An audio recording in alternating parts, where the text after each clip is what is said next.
Hello again, this is Superintendent Don Vanderhelm, and I just want to share with you a few updates and information as we prepare to move into next week with our distance learning plan. Before I do that, I want to thank you all so much for your incredible turnout and participation during the student orientations the last couple of weeks and how well those went. So I remind you that we have on our website this reopening matrix for Linwood Cooperative Schools, and here we are in Stage 2 distance learning. As things have gotten underway, we will next week move more into the full-on learning stage of that. So distance learning for most students will be learning from home in our online platforms that we've put in place.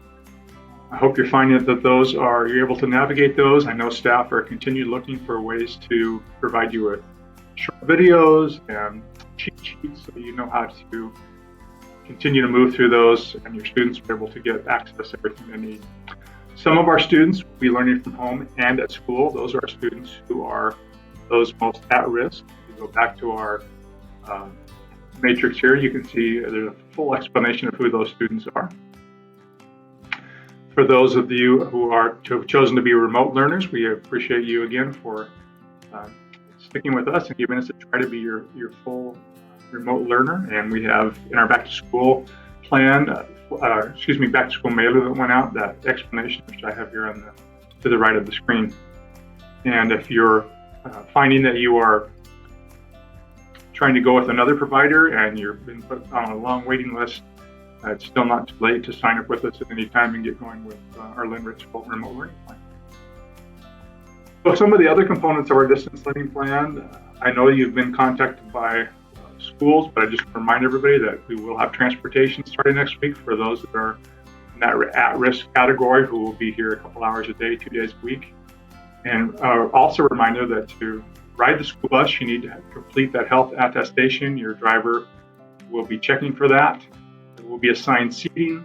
That not only will help with social distancing, but also with potential for any contact tracing should we need it.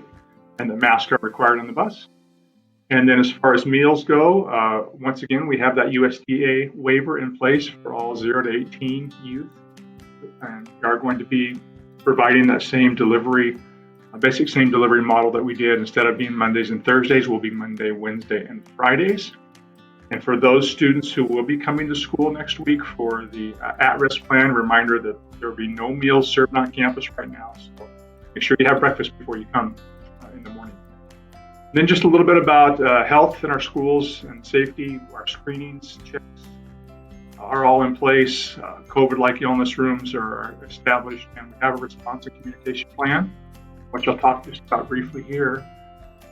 And I want you to know that, not to alarm you in any way, but we want you to know you will know what's going on when it comes to anything related to COVID. There are a number of letters that we have prepared that will either inform you of one of the following things: that an individual in your child's classroom may have been diagnosed with COVID-19, or in your school, or your child was identified as having one or more COVID-like symptoms while they're at school, in which case we'll be contacting you to have them picked up, but also sending that letter home with instructions, or your child was identified as a close contact. And with those comes information and resources. You'll know exactly what to do, and we're going to support and help you with that. And part of our preparation for that is to also make sure we have made the assignments and responsibilities for who's doing what in relation to all these notifications and monitoring and support. So we are ready to go with assessing, isolating, and monitoring any students who have the symptoms. And we have those designated isolation rooms with trained monitors.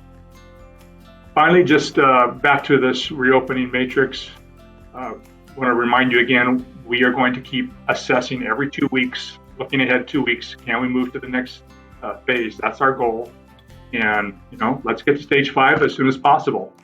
So with that, I bid you a great day. And until next time, please stay safe and stay healthy.